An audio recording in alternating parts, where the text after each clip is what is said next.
우리 오늘 우리에게 주시는 하나님의 말씀 로마서 15장입니다. 15장 7절부터 13절까지 말씀입니다. 신약성경 259페이지 로마서 15장 7절부터 13절까지 말씀인데 우리 한 목소리로 같이 봉독하겠습니다. 그러므로 그리스도께서 우리를 받아 하나님께 영광을 돌리신과 같이 너희도 서로 받으라. 내가 말하노니 그리스도께서 하나님의 진실하심을 위하여 할례의 추종자가 되셨으니 이는 조상들에게 주신 약속들을 견고하게 하시고 이방인들도 그 긍휼하심으로 말미암아 하나님께 영광을 돌리게 하려 하심이라. 기록된 바 그러므로 내가 열방 중에서 주께 감사하고 주의 이름을 찬송하리로다 함과 같으니라. 또 이르되 열방들아 주의 백성과 함께 즐거워하라 하였으며 또 모든 열방들아 주를 찬양하며 모든 백성들아 그를 찬송하라 하였으며 또 이사야가 이르되 이새의 뿌리 곧 열방을 다스리기 위하여 일어나시는 이가 있으리니 열방이 그에게 소망을 두리라 하였느니라. 소망의 하나님이 모든 기쁨과 평강을 믿음 안에서 너희에게 충만하게 하사 성령의 능력으로 소망이 넘치게 하시기를 원하노라. 아멘. 사도 바울은 로마서 14장 1절에서 믿음이 강한 자들을 향해서 믿음이 연약한 자들을 너희가 받되 그의 의견을 비판하지 말라라는 권면을 한 적이 있습니다. 그리고 오늘 보면 로마서 15장 7절에서 그러므로 그리스도께서 우리를 받아 하나님께 영광을 돌리신과 같이 너희도 서로 받으라라고 권면하고 있죠. 사도 요한은 요한일서 4장에서 우리가 그렇게 해야 하는 이유에 대해서 이렇게 말씀을 하고 있습니다. 요한일서 4장 9절로 10절이죠. 하나님의 사랑이 우리에게 이렇게 나타난 바 되었으니 하나님이 자기의 독생자를 보내심은 그로 말미암아 우리를 살리려 하심이라. 사랑은 여기 있으니 우리가 하나님을 사랑한 것이 아니요 하나님이 우리를 사랑하사 우리 죄를 속하기 위하여 화목제물로 그 아들을 보내셨습니다. 우리는 죄인이었고 죄 가운데 행하며 하나님을 거부했던 사람들입니다. 그러나 그런 우리를 여전히 죄 가운데 행하며 죄인인 우리를 하나님께서 일방적으로 사랑하셔서 아들 독생자 예수 그리스도를 세상에 보내시고 십자가에 죽게 하심으로 그런 죄인된 저와 여러분을 구원하시기를 기뻐하셨습니다. 그것이 우리가 하나님으로부터 받은 사랑이다라는 것이죠. 그러기에 사도 요한은 요한일서 4장 11절에서 사랑하는 자들아 하나님이 이같이 우리를 사랑하셨은즉 우리도 서로 사랑하는 것이 마땅하도다라고 선언하게 되는 것입니다. 바울이 로마 성도들과 우리에게 실천하도록 권하는 행동은 서로 환대하고 서로 받아들이고 용납하고 사랑하라는 것입니다. 어느 날 새로운 분이 오시면 그냥 새로운 분이기 때문에 가서 인사하고 잘 오셨습니다라고 환대하는 그런 정도가 아니라 오래 같이 다닌 분들도 함께 어떻게 하라고요? 환대하고 환영하고 그래서 사랑을 고백하고 그런 일들이 있어야 한다라는 것입니다. 강한 믿음의 사람은 믿음이 연약한 사람을 받아서 자기 수준의 강한 믿음의 사람이 되도록 이끌어주는 역할을 해야 한다라는 것입니다. 나 혼자만 꼭지점에 있는 것을 하나님이 원하시지 않고 다른 사람들도 그 수준에 이르도록 원하시는 것이 하나님의 마음이다라는 거죠. 그래서 연약한 자를 세워주는 사람이 되어야 한다라고 계속 얘기하는 것입니다. 사도 바울은 이제 여기서 한 걸음 더 나아가서 지금까지 연약한 사람과 강한 사람에 대한 이야기를 했다면 이제는 그것을 더 확대시켜서 유대인과 이방인들에 대한 이야기를 하고 있는 것이죠. 오늘 본문 8절과 9절 말씀입니다. 한번 다시 읽어보겠습니다. 8절과 9절입니다. 내가 말하노니 그리스도께서 하나님의 진실하심을 위하여 할례의 추종자가 되셨으니 이는 조상들에게 주신 약속을 견고하게 하시고 이방인들도 그 긍휼하심으로 말미암아 하나님께 영광을 돌리게 하려 하심이라. 기록된 바 그러므로 내가 열방 중에서 주께 감사하고 주의 이름을 찬송하리로다 함과 같으니라. 사도 바울이 이렇게 시작합니다. 내가 말하노니 내가 지금 말하고 있다라는 거죠. 그 얘기는 뭡니까? 내가 말하고 있는 이 내용에 주의를 집중시켜라 라고 하는 것입니다. 이제부터 사도 바울이 말하는 그 말 가운데에는 아주 엄숙한 교리적인 그 교리의 그 아주 핵심적인 사항을 담고 있는 말씀이 담겨 있으니 주의하여 들어라 라는 것입니다. 그럼 그게 무엇입니까? 그리스도께서 하나님의 진실하심을 위하여 할례의 추종자가 되셨다라는 것입니다. 먼저 이 뒷부분을 살펴본다고 하면 할례의 추종자가 되셨다고 하는 이 말은 하나님의 아들이신 성자 하나님이 이스라엘 땅에 이스라엘 사람으로 오셨다라는 말입니다. 율법의 요구에 따라서 난지 8일 만에 할례를 행해야 하는 그런 하나님의 백성된 표시를 가진 분으로 유대인으로 율법에 순종하는 자로 이 땅에 오셨다 그런 이야기입니다. 갈라디아서 4장 4절 말씀은 그것에 대해서 이렇게 이야기를 하고 있습니다. 때가 참에 하나님이 그 아들을 보내사 여자에게 나게 하시고 율법 아래에 나게 하셨다라는 거죠. 율법 아래에 나게 하셨다, 또 이 할례의 추종자가 되게 하셨다, 다 같은 의미로 보시면 되는 것이죠. 바로 그렇게 율법을 지키고 순종하는 자, 율법을 주신 민족 가운데 오신 분이 누구신가? 예수 그리스도다라는 것입니다. 그렇다면 왜 예수님이 할례의 추종자가 되셔서 이 땅에 오셔야만 했는가? 어떤 목적 때문인가? 오늘 성경이 이렇게 이야기하는 것입니다. 하나님의 진실하심을 드러내기 위해서다. 하나님이 얼마나 진실하신 분이신 줄을 입증하기 위해서 우리 주님이 이 땅에 유대인으로 성신하셔서 오셨다라는 것입니다. 그렇다면 그렇게 한 이유가 무엇이냐 하는 것이죠. 두 가지 이유 때문이다라고 사도 바울은 설명을 하는 것입니다. 첫 번째 이유는 유대인의 조상들에게 주신 언약을 이루기 위함이다라고 말씀하는 것이죠. 오늘 성경이 이렇게 표현을 하고 있습니다. 이는 조상들에게 주신 약속을 견고하게 하시고 라고 되어 있습니다. 이미 이스라엘 조상들에게 주셨던 그 약속을 견고하게 만드시는 그 일을 위하여서 우리 주님이 할례의 추종자가 되셔서 이 땅에 오셨다라는 것입니다. 하나님께서는 아브라함을 불러내십니다. 본토 친척 아비 집을 떠나 내가 지시할 땅으로 가라라고 그러시면서 그에게 축복하십니다. 근데 크게 네 가지 축복을 하시는데 첫 번째 축복은 이것이었습니다. 내가 너로 큰 민족을 이루고 내게 복을 주어 내 이름을 창대하게 하리니 너는 복이 될지라 라는 약속이죠. 이 약속은 아브라함을 믿음의 조상이 되게 하겠다라고 하는 약속인 것입니다. 모든 민족이 그로 인하여 복을 받게 되는 바로 그 일들을 아브라함을 통해서 이루게 하시겠다. 아브라함과 같은 유대인이든지 이방이든지 상관없이 믿음의 조상이 되게 하시겠다라고 하는 하나님의 약속이죠. 로마서 4장 16절 말씀은 그 사실에 대해서 이렇게 기록합니다. 그러므로 상속자가 되는 그것이 은혜에 속하기 위하여 믿음으로 되나니 이는 그 약속을 그 모든 후손에게 굳게 하려 하심이라. 율법에 속한 자에게 뿐만 아니라, 무슨 얘기죠? 이스라엘 사람들 뿐만 아니라 아브라함의 믿음에 속한 자에게도 그러하니, 무슨 얘기입니까? 이스라엘 사람이 아니지만 믿음으로 구원받는 사람에게도 그러하니, 그러므로 아브라함은 할례받은 이스라엘 사람이나 할례받지 않는 이방인이나 믿음으로 예수 그리스도를 믿고 믿음으로 고백하는 모든 사람의 조상이다, 이렇게 얘기하는 것이죠. 둘째 약속은 가나안 땅을 그와 그의 자손에게 주리라는 약속이었습니다. 창세기 17장 8절 말씀이죠. 내가 너와 내 후손에게 내가 거류하는 이 땅 곧 가나안 땅 온 땅을 주어 영원한 기업이 되게 하고 나는 그들의 하나님이 되리라. 셋째 약속은 그에게 씨를 주시겠다는 약속입니다.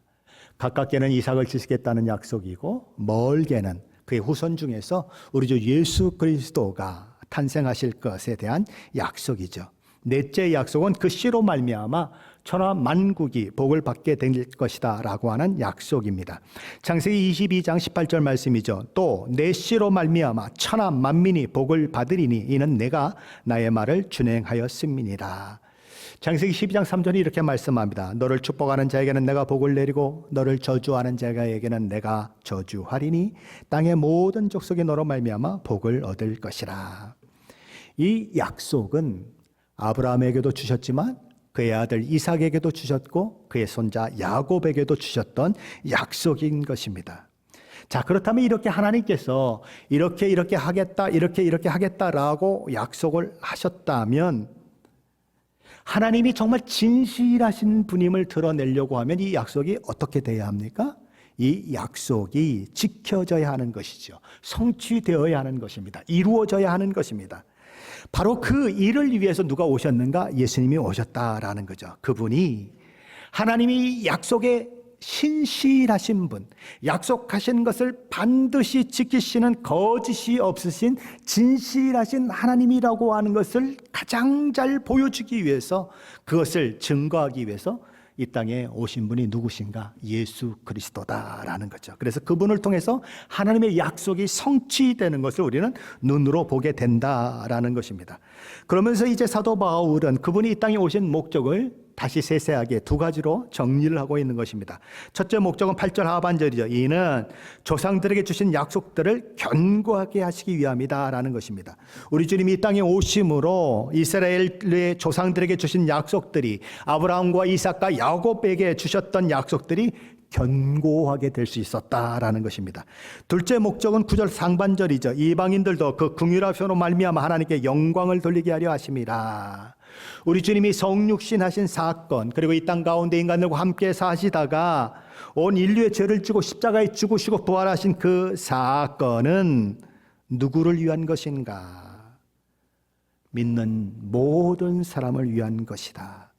과거에 하나님께서 구약성경에 약속하신 모든 약속들이 성취되는 그 일을 위해서 우리 주님이 하신 일이다라고 이야기하는 것입니다. 그로 말미암아 예수를 믿는 모든 사람들이 그의 공로나 그의 의나 그가 가진 모든 어떤 자랑이나 이런 것들을 통해서 예수 그리스도를 믿고 구원받는 것이 아니라 누구나 믿음으로 차별 없이 그렇게 구원의 이런 일들이, 그 은혜가 부어졌다라고 얘기하는 것이죠. 로마서 1장 16절 말씀이 이렇게 말씀합니다. 내가 복음을 부끄러워하지 아니하노니 이 복음은 모든 믿는 자에게 구원을 주시는 하나님의 능력이 됨이라. 먼저는 유대인에게요, 그리고 헬라인에게로다. 누구나 믿음으로 말미암아 구원을 얻게 하는 그 일이 누구로 말미암아 가능했는가? 예수 그리스도로 말미암아 가능했다라는 것이죠. 로마서 3장 21절 22절은 이렇게 말씀합니다. 이제는 율법에 하나님의 한 의가 나타났으니 율법과 선지자들에게 증거를 받은 것이라. 곧 예수 그리스도를 믿음으로 말미암아 모든 믿는 자에게 미치는 하나님의 의니 차별이 없느니라. 아무도 차별하지 않는다라는 거예요.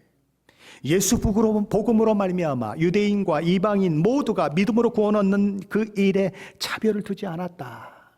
그런데 이 차별이 누구에게 있었는가? 유대인들에게 있었다는 거죠. 우리는 선택된 민족이고 우리만이 구원을 받는다. 율법을 가진 자, 할례를 받은 자만이 하나님의 자녀가 될 수 있다라고 하는 그 편견을 가지고 예수 그리스도가 이 땅에 오셨고 그분의 제자로 살았고 그분의 죽으심과 그분의 부활과 그분의 승천을 다 경험했는데도 불구하고 그 사실을 받아들이기 어려웠다라는 거죠.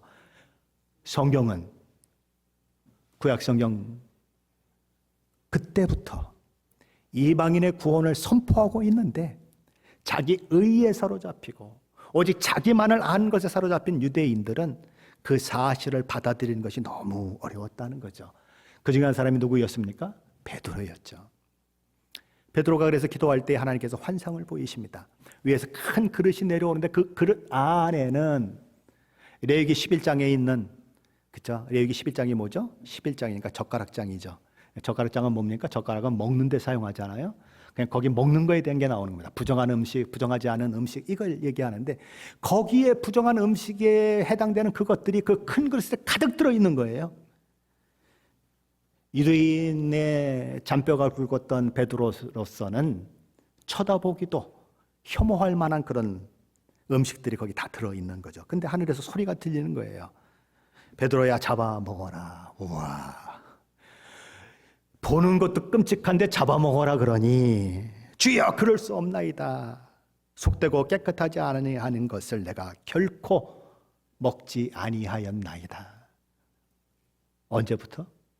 태어날 때부터 지금까지 한 번도 그런 것은 먹은 적이 없습니다. 그런 나에게 어떻게 그것들을 먹으라고 하십니까? 그러니 우리 주님이 이렇게 말씀하십니다. 하나님께서 깨끗하게 하신 것을 내가 속되다 하지 말라. 야, 하나님이 깨끗하게 하셨고 먹어도 된다고 하면 먹어야지. 왜 하나님이 깨끗하게 한 것 가지고도 먹지 못하겠다고 얘기하느냐? 그렇게 하면서 그 환상이 3번 반복되는 것이죠. 그러고 나서 고넬료가 보낸 사람들이 집문을 두들기는 일들이 있고, 이 환상이 바로 이 일들을 위해서 하나님이 미리 보여주신 것이구나 라고 깨닫게 된 베드로는 그들을 따라서 고넬료 집에 가게 되는 것이죠. 그리고 고넬료 집에서 말씀을 전할 때에 성령 하나님이 그들에게 임재하시고 그들에게 성령의 은사들이 나타난 이런 일들을 보이게 되는 것입니다. 자기들이 마가의 다락방에서 기도할 때에 그렇게 하나님의 그 놀라운 성령의 은사들을 받았던 그 일들이 그대로 제가 말씀을 전할 때에 고넬료와 그의 가정의 식구들 가운데 일어나는 사건을 보면서 하나님은 외모로 사람을 취하지 아니하시고 하나님을 경외하고 하나님을 믿는 모든 자들을 차별 없이 대우한다고 하는 것을 그때서야 이 베드로가 깨닫게 되는 거죠. 그래서 고넬료와 같은 이방인들이 그 이후로 수도 없이 많이 예수 그리스도를 믿는 하나님의 자녀 속에, 하나님의 백성 속에 포함이 된 그 일들이 있게 되는 것입니다. 그런데 이방인들이 구원을 받고 나서 알게 되는 것이 있습니다. 성경을 읽고 가르침을 받고 나서 알게 되는 것이 있습니다. 그게 무엇입니까? 내가 어쩌다가 구원받은 사람이 아니라 유대인들이 구원받는 과정 가운데서 유대인을 손에 꼭 잡고 있었더니 덤으로 구원받은 것이 아니라 유대인 때문에 내가 구원받은 것이 아니라 하나님께서 이미 오래전부터 이 이방인들을 구원하고자 하는 계획을 가지고 계셨고 하나님의 그 계획과 섭리 가운데 수천 년 전부터 예언된 그 말씀이 성취되어서 내가 구원받았다고 하는 사실을 알게 되더라라는 거죠. 그러니 하나님의 그 마음을 알고 하나님 우리를 향한 그 계획들이 오래전부터 계획되고 그거를 이루시기 위해서 예수 그리스도를 이 땅에 보내신 사건이 있었다는 사실이 마음 가운데 들어오니까 그 마음 가운데 기쁨이 있게 되고 그 마음 가운데 하나님을 사랑하는 마음이 생기게 되고 하나님을 높이고 찬양하는 그 일들이 가능하게 되고 하나님을 예배하는 일들이 가능하게 되더라라는 거죠. 내가 어쩌다가 구원받은 것이 아니고 어쩌다가 재수가 좋아서 구원받은 것이 아니고 하나님의 은혜이구나. 하나님이 나를 구원하시려고 이 모든 일들을 행하신 것이구나. 성경에 기록된 모든 기록들이 지금까지는 이스라엘의 역사인데 내가 왜 배워야 하느냐고 그렇게 생각을 했었는데 그게 아니구나. 나를 향한 말씀이구나. 나를 위해 주어진, 나를 위해 기록된 말씀이구나 하는 것이 깨달아지면서 이 안에서 놀라운 감사가 있게 된다라는 거죠. 그래서 두 손 들고 온 마음과 온 힘을 다해 하나님을 높여드리는 일들이 일어나는 것이죠. 그걸 위해서 우리 주님이 할례의 수종자가 되었다. 그리고 그 일을 통해서 하나님이 얼마나 진실하신 분이신지, 하나님께서 하신 약속은 변할 수도 없고 취소될 수도 없고 반드시 이루어진다고 하는 것을 그분이 오심으로 보여주셨다라는 거죠. 사도 바울은 이 모든 일들이 성경의 예언의 성취임을 드러내기 위해서 4개의 구약 성경을 인용하고 있습니다. 2개는 성문서에서, 다른 하나는 율법서에서, 또 다른 하나는 예언서에서 인용하고 있습니다. 사도 바울이 인용하는 이 4개의 구약 성경들은 물론 그 강조점에 있어서 약간씩 차이를 보이고 있는 것은 사실이지만 모두 다 누구와 해당되냐면 모든 이방인들 그리고 모든 세상의 사람들이 다 하나님을 예배하도록 만드는 것이 우리 주님이 이 땅에 오신 이유다라는 것을 설명하는 데 있습니다. 사도 바울이 첫 번째로 인용한 성경은 9절 하반절 말씀인데 여기 이렇게 되어 있습니다. 그러므로 내가 열방 중에서 주께 감사하고 주의 이름을 찬송하리로다. 이 말씀은 시편 18편 49절을 인용하는 것입니다. 시편 18편 49절 말씀은 이렇게 되어 있습니다. 여호와여, 이러므로 내가 이방 나라들 중에서 주께 감사하며 주의 이름을 찬송하리이다. 시편 18편 후반부의 기록은 다윗이 그를 대적하는 대적들을 누르고 승리한 이후에 그 이방 나라의 땅에 발을 굳게 딛고 서서 하나님께서 자신에게 승리를 주신 것을 자신을 지키시고 보호하시고 인도하셔서 이 이방 백성들을 다 복종케 하신 그 사건을 바라보면서 하나님께 예배하고 하나님께 찬양하는 그 모습을 기록하고 있는 것이죠. 다윗은 분명히 이스라엘 왕이지만 이방인 가운데에서 하나님을 찬양하게 되는 그 모습을 바라보며 사도 바울은 그 말씀을 인용하고 있는 것입니다. 고대 사회는 어떤 사회였습니까? 나라와 나라와의 전쟁이 신과 신의 싸움이라고 생각했습니다. 만일 이스라엘과 블레셋이 싸운다고 하면 이스라엘 신인 여호와와 블레셋이 섬기는 다른 신이 서로 충돌하여 싸우는 것이다라고 생각을 했습니다. 만약에 이스라엘이 이기면 누가 이긴 거예요? 여호와 하나님이 이긴 것입니다. 블레셋이 이기면 블레셋에 섬기는 그 신이 이긴 것이죠. 그렇게 생각을 했다라는 것입니다. 그러면 다윗이 이방 나라를 점령을 했습니다. 이겼습니다. 그럼 그들이 뭐라고 생각합니까? 오, 이스라엘이 섬기는 그 신 여호와 하나님이 우리가 섬기는 신보다 더 위대하고 크신 분이고 강하신 분이구나 라는 것을 깨닫게 된다는 거죠. 그런데 거기서 승리를 주신 하나님께 예배하는 이 다윗의 모습을 통해서 그래, 우리도 그 하나님을 예배해야 되겠구나 하는 생각을 갖는 사람들이 있을 수 있다라는 거죠. 바로 그 생각을 하면서 사도 바울은 이 말씀을 인용하고 있습니다. 사도 바울은 또한 이 말씀을 인용함으로써 자신이 했던 사역들을 또한 은근히 드러내고 있는 모습도 있는 것이죠. 그가 했던 일이 뭡니까? 그는 이방인의 사도로서 이방인에 나아가서 복음을 전하는 그 일들을 하게 되었죠. 그래서 이방인들로 하여금 예수 믿고 죽게 돌아오는 그 일들을 하게 되었던 것이죠. 선교가 무엇입니까? 이방신과 이방 우상들을 섬기거나 하나님 외에 다른 것들을 섬기는 자들에게 하나님을 알리는 작업이 선교입니다. 하나님을 알지 못하기 때문에 하나님을 예배하지 못할 뿐만 아니라 하나님을 섬기지 않는 백성들에게 나아가서 하나님을 알리고 하나님을 예배하도록 만드는 것이 선교인 것입니다. 하나님이 이스라엘 백성들을 택하셔서 출애굽시켰을 때에 출애굽기 19장에 보면 하나님이 이렇게 말씀하십니다. 내가 너희를 독수리가 날개 위에 업고 이스라엘을 이 출애굽시켰다라고 말씀하십니다. 그럼 그 이유가 무엇입니까? 그들이 하나님의 말씀에 순종하고 하나님의 말씀에 따라 사는 그 일을 위해서 그렇게 하셨다라고 이야기합니다. 그러면서 하나님은 뭐라고 말씀하십니까? 그렇게 할 때에 이스라엘 백성이 하나님의 소유가 되고 제사장 나라가 되고 거룩한 백성이 된다라고 말씀하셨습니다. 그럼 제사장 나라가 된다고 하는 말이 뭔 말일까요? 제사장은 누구를 위해서 존재합니까? 일반 백성들을 위해서 존재합니다. 제사장 자기 자신을 위해서 존재하는 것이 아니라 이스라엘 모든 백성들을 위해서 존재합니다. 그럼 이스라엘이 제사장 나라가 되었다는 것은 무엇입니까? 제사장 나라된 이스라엘만을 위해서 존재하는 것이 아니라 그 주변 나라들을 위해서 존재한다는 거예요.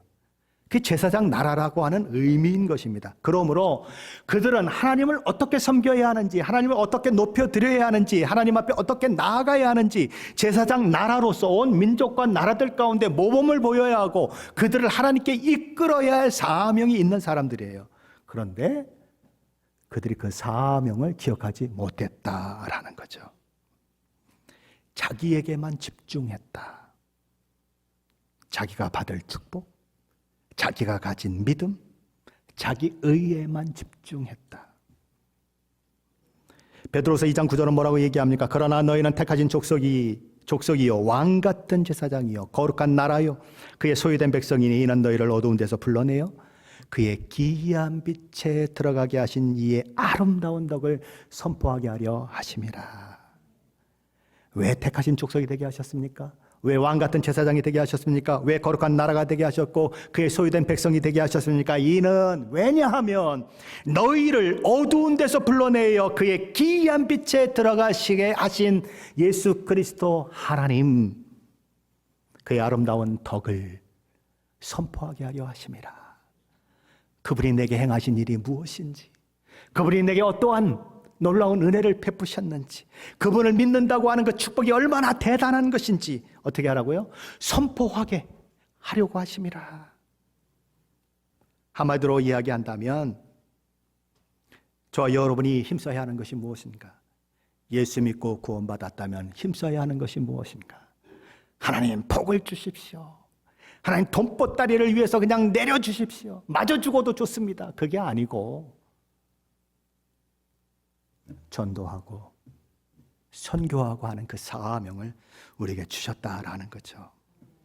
그걸 놓치면 제사장 나라로 부름받았는데 그 직분과 사명을 잃어버리고 실패했던 이스라엘처럼 밖에 될 수 없다.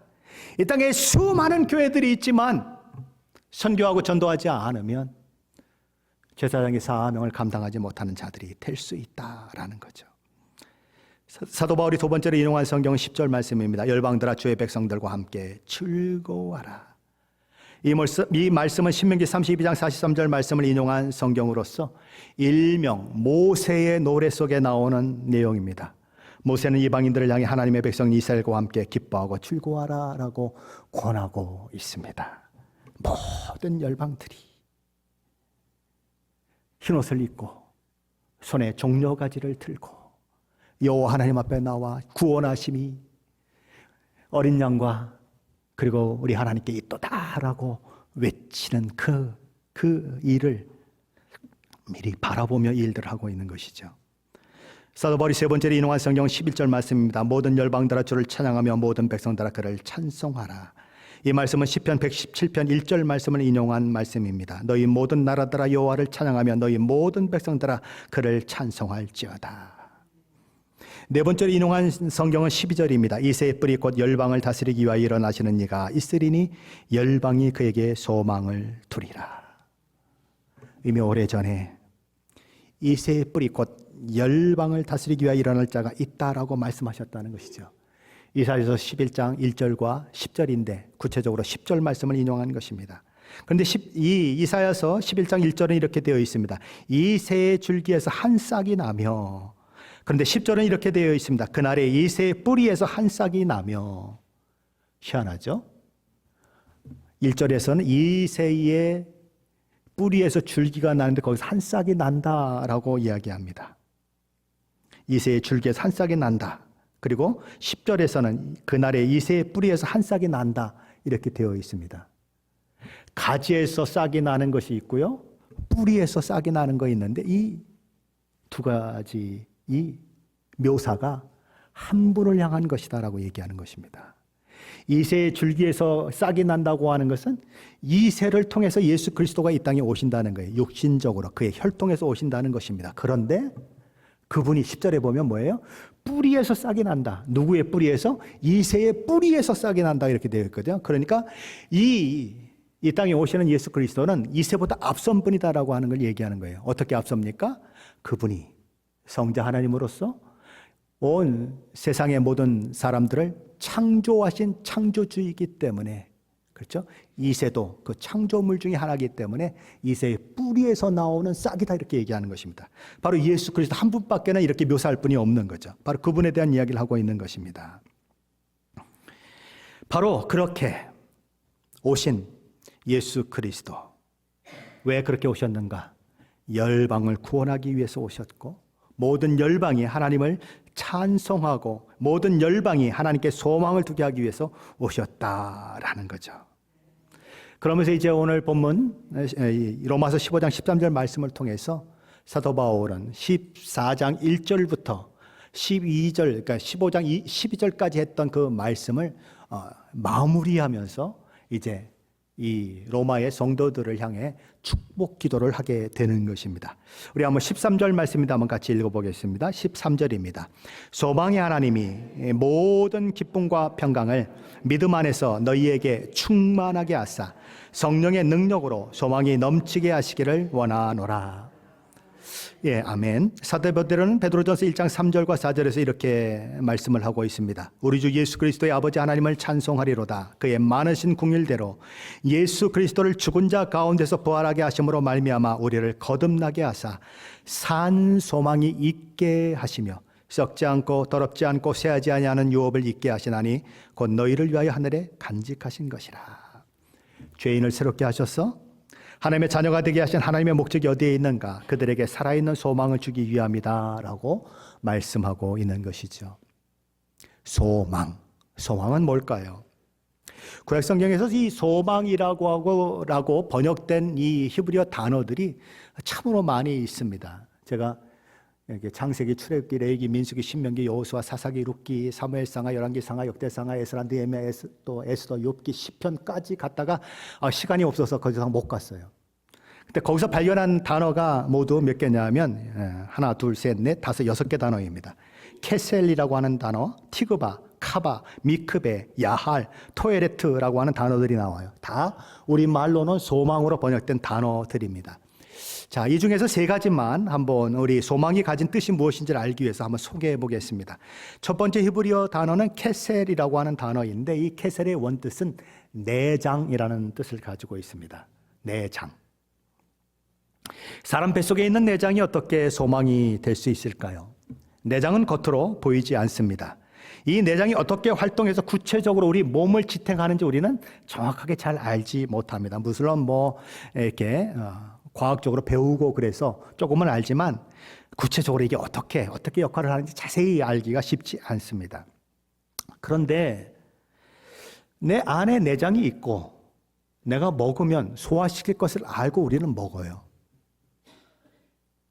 여러분이 내장에게 명령해 본 적 있습니까? 야, 내장아, 내가 지금 밥을 먹는다, 국을 먹는다, 커피를 마신다. 너 그거 잘 소화시켜야 돼. 너 그거 잘못 소화시키면 큰일 난다. 그래 본 적 있습니까? 없어요. 그냥 소화시킬 줄 알고 먹어 제끼는 거예요. 어떨 때는 과식을 해가지고 트름을 막 극극하면서까지도 먹어 제끼는 거죠. 내장이 하는 일을 정확하게 알지 못하는데 내장이 있다는 것을 알고 믿음으로 받고 그냥 먹는 거예요. 먹으면 소화시키고 내장이 그걸 다 소화시켜서 분해시켜서 막 피를 통해서 영양분을 곳곳으로 다 보내고 필요 없는 것들은 다 또 빠져나가게 만들고 그런 일들이 있다라는 거죠. 왜 소망이 그렇게 표현이 되는가? 우리도 마찬가지라는 거. 하나님이 하시는 일을 다 알지 못한다는 거예요. 하나님이 하시는 일을 다 알지 못하는데 하나님이 살아계시고 하나님이 모든 것을 합력하여 선을 이루시겠다고 약속하셨고 하나님이 나의 아버지시고 나의 모든 것을 심지어 머리털까지 오늘 아침에도 샴푸를 하면서 몇 개가 빠졌을 텐데 그 머리털까지도 몇 개가 빠져서 몇 개가 남아있는 것까지 알고 계실 정도로 나를 세세하게 알고 계신 하나님이 그 하시는 일을 내가 다 알지 못하지만 나를 위해서 일하고 계신다고 아는 것이 뭐냐? 소망이다라는 거예요. 그런데 이 게셀이라고 하는 단어가 또 다른 의미로 사용되는데 어리석다라는 말로 사용되고 있다라는 거죠. 하나님의 사람이 소망을 가지고 사는 모습을 볼 때에 보이지 않는 하나님을 보는 것 같이 믿고 따라가는 모습을 볼 때에 믿지 않는 사람들이 볼 때에 그 소망을 가진 믿음의 사람은 어떻게 보인다고요? 어리석게 보인다라는 거죠.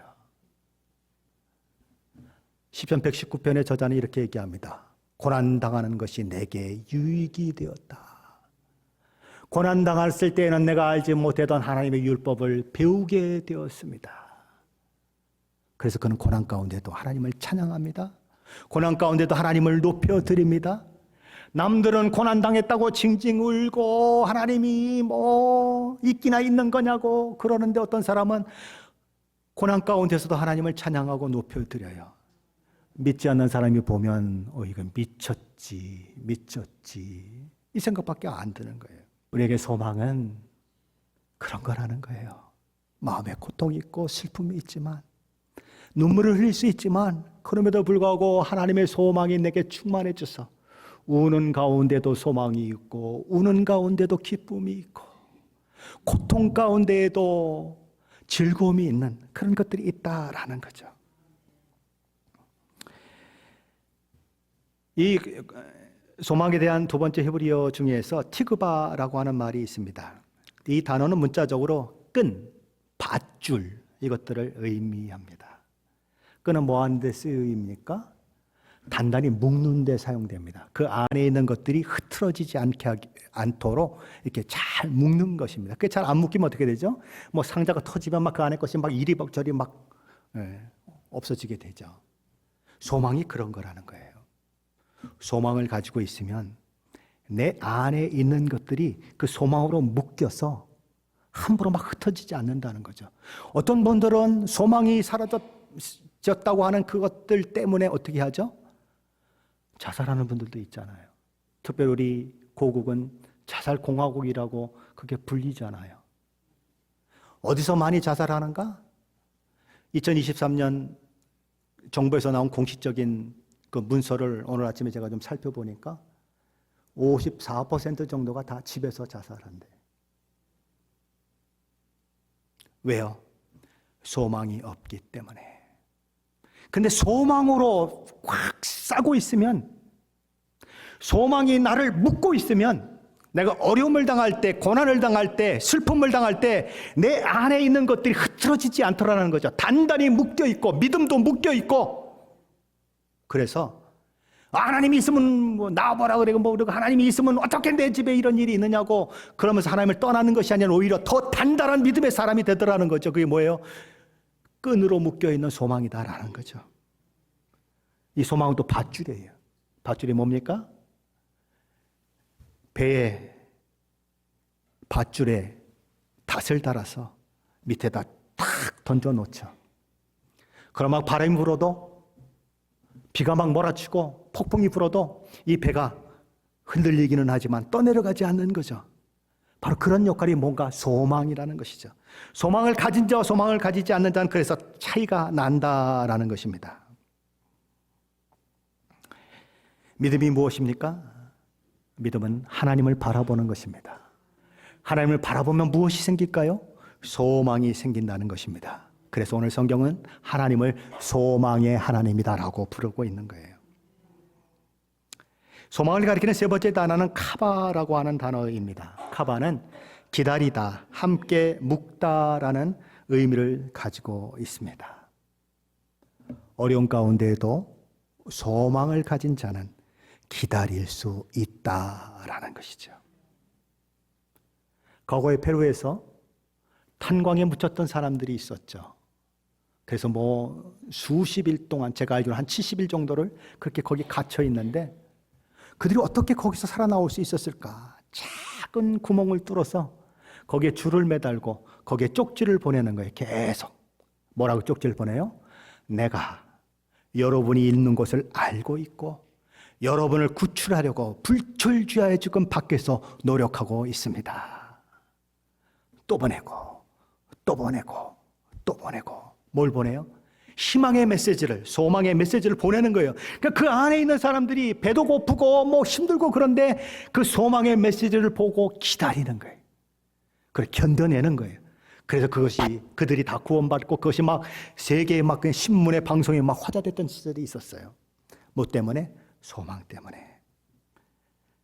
이 카바라고 하는 단어는 함께 묵다라는 의미도 가지고 있어요. 함께 묵다. 우리 가끔 다리를 두 사람이 왼쪽 오른쪽 다리 묶어가지고 공을 차고 돌아오는 것들 이렇게 있죠. 한 사람이 넘어지면 같이 넘어져요. 같이 잘 뛰면 같이 잘 뛰어요. 우리가 누구하고 묶여 있는가? 하나님과 묶여 있다. 예수 그리스도와 묶여 있다. 그것이 얼마나 중요한가? 하나님이 실패하지 않으면, 예수님이 실패하지 않으면 나도 실패하지 않는다. 굉장히 중요한 것입니다. 소망이 바로 그런 역할을 한다라는 거죠. 소망은 지금 눈앞에 보이는 것 속에서 전혀 다른 것을 내다보는 것입니다. 지금 내 삶이 아무리 절망스럽고 공고하다 할지라도 그 속에서 나와 함께 하시는 하나님께서 이루어 가실 전혀 새로운 미래, 하나님 손에 붙들린 내 인생의 실상을 바라보는 것이 소망입니다. 바로 이 부분에서 소망과 망상이 차이가 나는 거죠. 망상은 뭡니까? 막연한 생각이에요. 망상을 가진 사람은 실제 상황을 부인하고 현실에서 도피하려고 합니다. 그러나 소망은 망상과 다른 것이에요.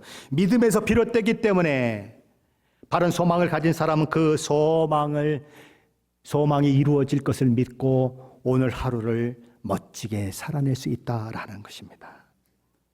요즘 파리에서 올림픽이 열리고 있죠. 뭐 금메달을 딴 소식들이 막 우리에게 들려옵니다. 우리 고국이 뭐 6위를 했다, 뭐 그렇게 얘기를 합니다. 작은 나라에서 6위 대단하죠. 우리 미국도 뭐 이렇게 뭐 수영에서 뭐 여러 가지 또 육상에서 그렇게 뭐 또 금메달을 땄다라고 하는 소식이 들려옵니다. 그들이 올림픽을 위해서 준비한 그 기간들을 생각하면 얼마나 힘이 들었겠습니까? 얼마나 많은 수고를 했겠습니까? 얼마나 많은 고통과 어려움이 있었겠습니까? 만약에 그들에게 올림픽이 없다면, 금메달을 주는 그런 것이 없다면 그들이 거기 가서 그 땀, 비지땀을 흘리면서 훈련을 했을까요? 할 리가 없죠. 뭐 때문에 땀을 흘립니까? 금메달을 딸 소망을 가지고 그렇게 하는 거죠. 소망은 뭘 낳는다고요? 준비를 낳는다라는 것입니다. 그래서 소망은 망상과 다른 거예요. 그런데 우리 현실은 소망을 갖기 어려울 때가 너무 많다라는 거죠. 여러 가지 상황을 만날 때 하나님을 의지하고 소망하는 것이 쉽지 않더라라는 거죠. 그래서 사도 바울은 이렇게 얘기하는 것입니다. 성령의 능력으로 소망이 넘치게 하시기를 원하노라. 우리 주님이 말씀하십니다. 내가 너희를 홀로 내버려 두지 않을 것이다. 내가 너희를 고아와 같이 내버려 두지 않을 것이다. 보혜사 다른 성령이 너희에게 오셔서 너희 안에 임재하시고 너희 안에 거주하셔서 너희를 인도하실 것이다. 내가 너희에게 가르친 모든 것을 생각나게 하실 것이다. 성령의 능력으로 우리 안에 내주하신 성령께서 우리에게 능력을 베푸셔서 우리가 절망할 때에 소망이 넘치도록 하셔서 그 절망과 어려움과 역경을 넘어서게 만드시고, 그뿐만 아니라 미래에 대한 놀라운 그런 소망까지 갖게 하심으로써 현실적인 도움을 물론 미래적인 소망 모든 것들을 다 아울러서 우리로 하여금 여러 가지 상황과 그리고 여러 가지 것들을 뛰어넘게 하신다라는 거죠. 그래서 하나님을 소망하는 자는 절망 가운데서도 희망을 보는 것입니다. 죽음 가운데서도 생명을 느끼는 것입니다. 슬픔 가운데서도 기쁨을 맛보는 것입니다. 불안한 상황 가운데서도 평화를 얻게 되는 것이죠. 그리고 그 상황 가운데서 하나님이 성령 하나님을 통해서 우리에게 능력을 주신 것을 경험하면서 다른 사람들이 넘어지고 자빠지고 실패하고 좌절하고 그리고 자살하고 하는 그런 상황인데도 불구하고 이상하게 예수 믿는 사람들은 그 상황 가운데서도 절망하지 않고 뚜벅뚜벅 하나님이 주신 그 상황들을 걸어가는 그 일들이 있게 되더라라는 거죠. 그래서 사도 바울은 13절에 이렇게 얘기하는 것입니다. 소망의 하나님이 모든 기쁨과 평강을 믿음 안에서 너희에게 충만하게 하사 성령의 능력으로 소망이 넘치게 하시기를 원하노라. 소망의 하나님이 우리에게 기쁨과 평강을 넘치게 하신다. 능력의 성령 하나님께서 우리에게 소망이 넘치게 하신다. 그 기쁨과 평강이 우리 안에 넘칠 때에, 하나님의 소망이 우리 가운데 넘칠 때에 우리는 다른 사람들을 품을 수 있고 다른 사람들을 받을 수 있다라는 거죠. 나도 기쁨이 없고 나도 충만함이 없고 나도 평화가 없다면 옆에서 조금만 건드려도 뿔따구가 나죠. 내가 기분이 상해 있으면 그렇잖아요. 내가 기분이 상해 있으면 평상시에 똑같은 얘기를 하는데도 큰 소리 치는 것 같고, 애들이 그냥 문 닫고 들어가는데 창문이 열려서 문 닫는 소리가 크게 났는데 문 크게 소리 나게 닫았다고 괜히 또 두들겨 패고, 그런 일들이 부모들에게 일어나잖아요. 왜요? 자기 기분이 나쁘니까. 내가 충만해져야 하는 거죠. 내가 기쁨으로 충만해져야 해요. 여러분들이 로또를 샀는데 100만 불짜리가 당첨이 됐어요. 어떤 사람은 더 큰 게 당첨이 돼가지고 1빌리언 10억 불짜리가 당첨이 됐어요. 그래가지고 그 당첨금을 찾으러 가는데 어떤 사람이 저한테 막 손가락질을 하면서 아이고 지지도 못 사는 게 뭐 이렇게 시끌벙글하고 다녀. 공부도 못하는 게. 그러면 여러분들이 그 사람하고 실갱이하고 다투겠어요? 에이, 야, 웃기지 마라. 너 조금만 기다려봐. 내가 어떤 사람이 되는지. 이렇게 하지 않을 거예요? 마찬가지라는 거죠. 우리 안에 하나님이 주시는 기쁨과 평화, 하나님이 주신 소망으로 가득 찰 때에 하나님이 누구신지 알고 하나님으로 인하여서 그거를 누릴 때에 우리가 조금 넉넉해질 수 있다는 거예요.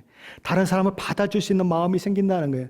누가 그러셨어요? 우리 주님이 그러셨어요. 생각해 보세요. 십자가에 못 박혀 죽는데 막 조롱하고 아이고 하나님의 아들이면 내려와 봐. 그러고 근데 저들의 죄를 용서해 주십시오라고 하는 말이 어떻게 나와요? 나올 수가 없죠. 뭘로 충만하니까? 하나님의 것으로 충만하니까. 하나님 주신 소망으로 충만하니까 그게 되는 거예요. 자기를 때리는 자에게 오른밤을 내지는 자에게 어떻게 왼밤을 내줄 수가 있어요? 한 대 맞았으면 두 대 패야죠. 근데 어떻게 그럴 수 있어요? 하나님이 주신 마음으로 내가 충만해지면 그럴 수 있다라는 거예요.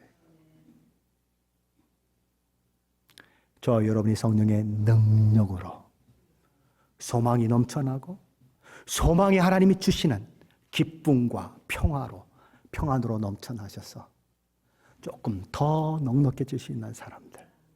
마치 1빌리언 로또에 맞은 사람이 주변에서 뭐라고 얘기해도 에이그 너는 그래라 라고 얘기하고 넉넉한 것처럼 그런 믿음의 삶을 살아내는 저와 여러분 되시기를 예수 그리스도의 이름으로 간절히 축원합니다.